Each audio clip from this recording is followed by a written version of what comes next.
Raise your hand if you've ever been told you couldn't do something because of who you are. Now, raise your hand if you've ever felt like your voice mattered less simply because of your gender, your background, or the expectation society placed on you. These hands tell a story of limitations, of barriers, and of dreams that were almost silenced. But it also tells a story of resilience, of defiance, and of the unshakable belief that change is possible. Imagine a world where your potential is limited at birth, where your dreams are deemed less valuable simply because of your gender. For many, this isn't a dystopian fantasy, it's reality. I'm Joyce, a student from YCIS HK, and I'm here because I've seen firsthand how gender inequality shapes lives, including my own. My story was just a thread in a much larger tapestry of inequality, but it shows why we must act. When I was growing up, I was told how my grandparents favored my father over his sisters. My father was given a better education, more encouragement, and even finer food. And my aunt, she was told that her dream mattered less simply because she was a woman. They resented it, and so do I.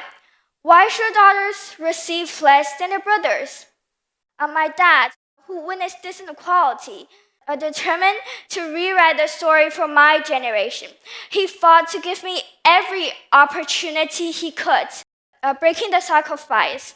But even now, my grandparents rarely visit me in Hong Kong because I'm not a grandson. It's a painful reminder that gender inequality still persists, even in our own families. But familial issues are only the tip of the iceberg. Gender inequality isn't just a social issue, it's a silent engine driving hunger, poverty, and lost potential across the globe.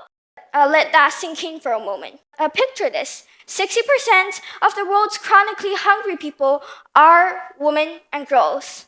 That's not just a statistic, it's millions of mothers, daughters, sisters, and friends who go to bed hungry every night.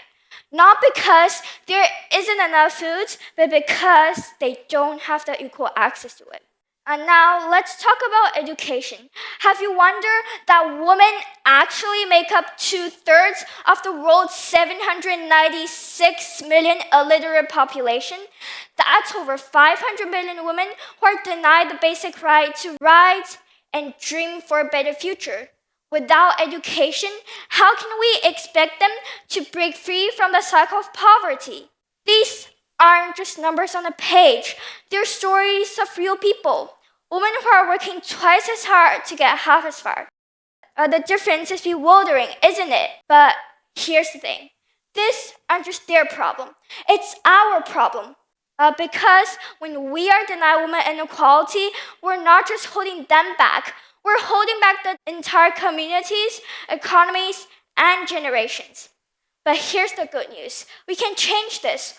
Organizations like the YWCA and the ACWF are already working to empower women, providing education, resources, and advocacy to challenge systemic inequality. They're proof that progress is possible. So what can we do as individuals? We can support these initiatives, donate, volunteer, and amplify their work.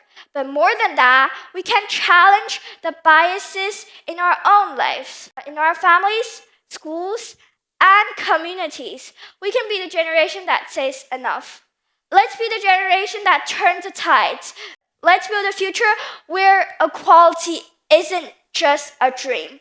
Together, we can create a world where everyone, regardless of their gender, can thrive. Thank you.